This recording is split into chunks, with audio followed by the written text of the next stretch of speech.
निर्गमन अध्याय 38। होम वेदी का बनाया जाना। उसने बबूल की लकड़ी की होम वेदी भी बनाई। उसकी लंबाई 5 हाथ और चौड़ाई 5 हाथ की थी। इस प्रकार से वह चौकोर बनी और उसकी ऊंचाई 3 हाथ की थी।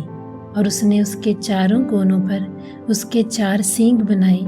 वे उसके साथ बिना जोड़ के बने और उसने उसको पीतल से मढ़ा। और उसने वेदी का सारा सामान अर्थात उसकी हांडियों, फावड़ियों, कटोरों, कांटों और करछों को बनाया। उसका सारा सामान उसने पीतल का बनाया। और वेदी के लिए उसके चारों ओर की कंगनी के तले उसने पीतल की जाली की एक झंझरी बनाई। वह नीचे से वेदी की ऊंचाई के मध्य तक पहुंची। और उसने पीतल की झंझरी के चारों कोनों के लिए 4 कड़े ढाले जो डंडों के खानों का काम दे। और उसने डंडों को बबूल की लकड़ी का बनाया और पीतल से मढ़ा। और उसने डंडों को वेदी की अलंगों के कड़ों में वेदी के उठाने के लिए डाल दिया। वेदी को उसने तख्तों से खोखली बनाया। पीतल की हौदी का बनाया जाना। और उसने हौदी और उसका पाया दोनों पीतल के बनाए। ये मिलाप वाले तंबू के द्वार पर सेवा करने वाली महिलाओं के पीतल के दर्पणों से बनाए गए। निवास स्थान का आंगन बनाया जाना। फिर उसने आंगन बनाया और दक्षिण अलंग के लिए आंगन के पर्दे बटी हुई सूक्ष्म सनी के कपड़े के थे और सब मिलाकर 100 हाथ लंबे थे। उनके लिए 20 खंबे और उनकी पीतल की 20 कुर्सियां बनी। और खंभों की घुंडियां और जोड़ने की छड़ें चांदी की बनी। और उत्तरी अलंग के लिए भी 100 हाथ लंबे पर्दे बने और उनके लिए 20 खंबे और उनकी पीतल की 20 ही कुर्सियां बनी। और खंभों की घुंडियां और जोड़ने की छड़ें चांदी की बनी। और पश्चिम अलंग के लिए सब पर्दे मिलाकर 50 हाथ के थे। उनके लिए 10 खंबे और 10 ही उनकी कुर्सियां थीं। और खंभों की घुंडियां और जोड़ने की छड़ें चांदी की थीं। पूर्वी अलंग में भी वे 50 हाथ के थे। आंगन के द्वार के एक ओर के लिए 15 हाथ के पर्दे बने और उनके लिए 3 खंबे और 3 कुर्सियां थीं। और आंगन के द्वार की दूसरी ओर भी वैसा ही बना था।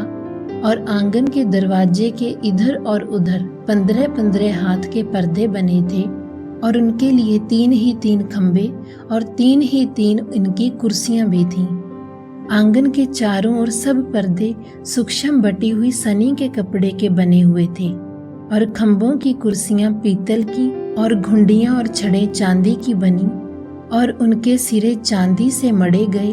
और आंगन के सब खंभे चांदी की छड़ों से जोड़े गए थे। आंगन के द्वार के पर्दे पर बेल बूटे का काम किया हुआ था और वे नीले, बैंगनी और लाल रंग के कपड़े का और सूक्ष्म बटी हुई सनी के कपड़े के बने थे।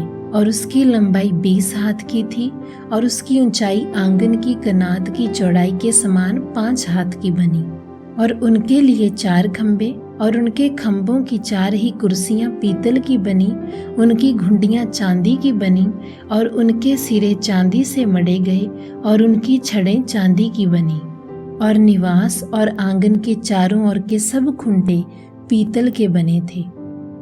निवास स्थान में प्रयुक्त धातुओं का वर्णन। साक्षी पत्र के निवास का सामान जो लेवियों की सेवकाई के लिए बना और जिसकी गिनती हारून याजक के पुत्र ईतामार के द्वारा मूसा के कहने से हुई थी, उसका वर्णन ये है।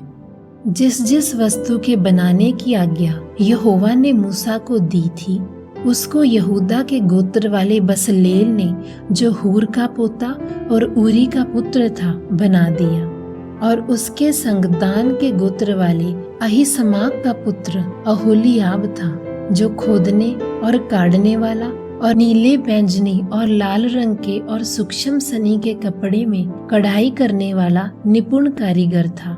पवित्र स्थान के सारे काम में जो भेंट का सोना लगा, वह पवित्र स्थान के शकेल के हिसाब से 29 किक्कार और 730 शकेल अर्थात लगभग 1000 किलोग्राम था। और मंडली के गिने हुए लोगों की भेंट की चांदी पवित्र स्थान के शकेल के हिसाब से 100 किक्कार और 1775 शकेल अर्थात लगभग 3430 किलोग्राम थी। अर्थात जितने 20 वर्ष के और उससे अधिक आयु के गिने गए थे वह 6,03,550 पुरुष थे और एक एक जन की ओर से पवित्र स्थान के शकेल के अनुसार आधा शकेल, जो एक बेका होता है, मिला। एक बेका अर्थात लगभग 6 ग्राम। और वह 100 किक्कार अर्थात लगभग 3400 किलोग्राम चांदी पवित्र स्थान और बीच वाले पर्दे दोनों की कुर्सियों के ढालने में लग गई। और 100 किक्कार से जो कुर्सियां बनी, एक एक कुर्सी 1 किक्कार की बनी।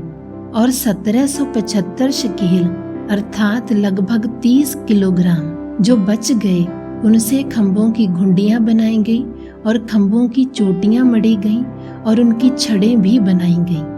और भेंट का पीतल 70 किक्कार और 2400 शकेल अर्थात लगभग 2425 किलोग्राम था।